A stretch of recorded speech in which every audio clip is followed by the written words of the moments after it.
In this context, a mentor and a coach must manage these systems foes while also offering teachers a stronger support and fighting for equal opportunities to achieve in school. Several theories which have been put forward assert that highly supported teachers will enhance their stays on the teaching service and also make positive impacts on the school communities. Consequently, it becomes pertinent to improve the approach in implementing the best practical and organizational mentoring and coaching frameworks to solve both short-term teaching difficulties and long-run systems problems.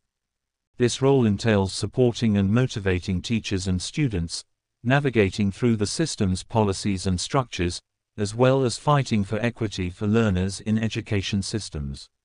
This development activity hence is aimed at improving the coaching strategies so as to give new teachers a more efficient support and hence promoting culture of improvement and equity in the teaching fraternity.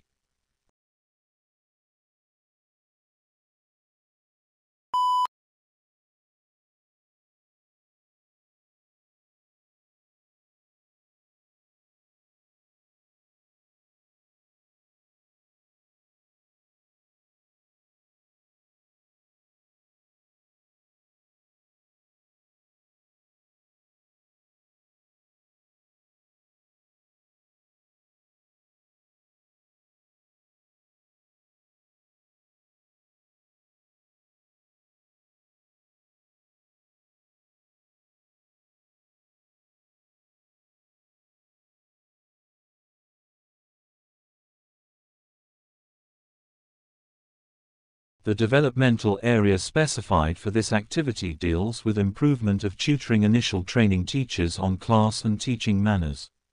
The appropriate facet that I shall as a mentor focus is the effective approach to cheering the teachers by personalizing how best to support them and enhancing the formats of our professional development meetings. This focus is particularly relevant given the current responsibilities of the role, which include instructional leadership management responsibilities and presenting faculty development sessions geared towards enhancing instructional practices in teaching and promoting a positive work culture. They should involve implementing professional development workshops that enhance the knowledge level of teachers and implement the introduction of new practices in the teaching methodologies.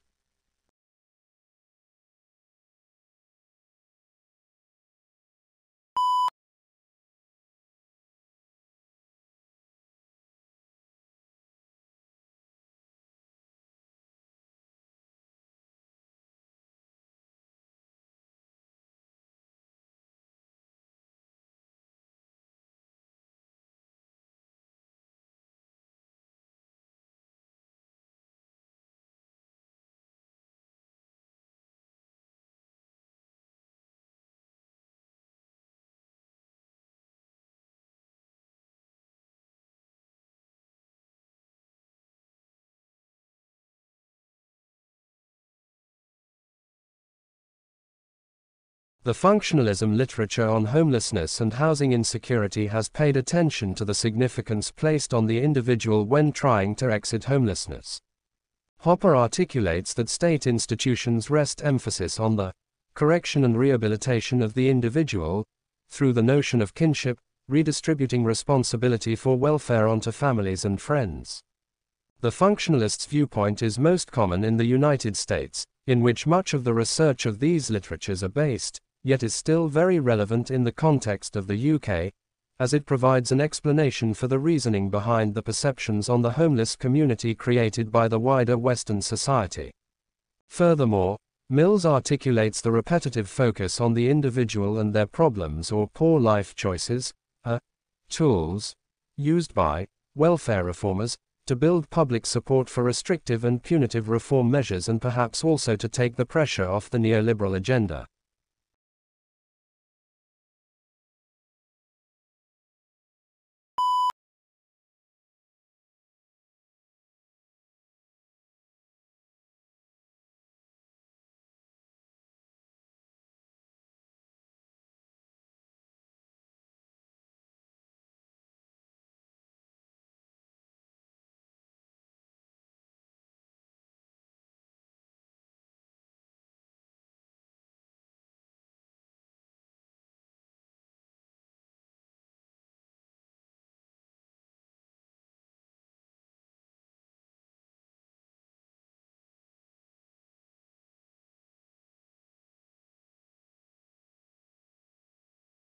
One promising example of the achievements that can be made through a nationwide, political consensus being implemented by the government to combat homelessness, is a more progressive policy adopted by Nordic countries.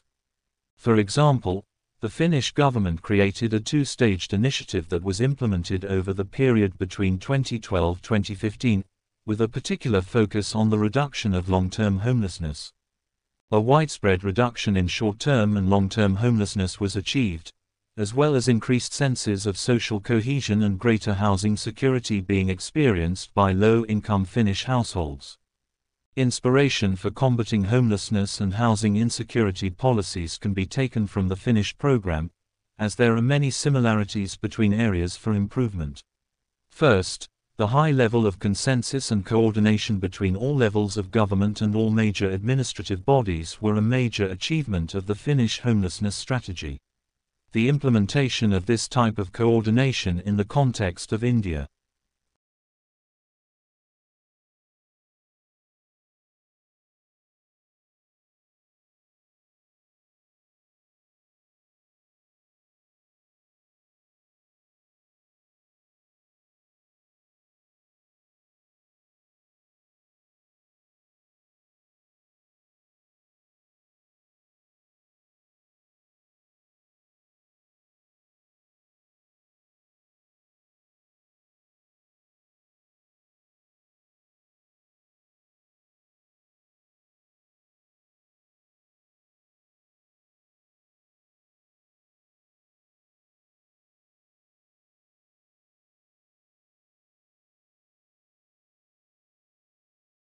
The developmental area specified for this activity deals with improvement of tutoring initial training teachers on class and teaching manners.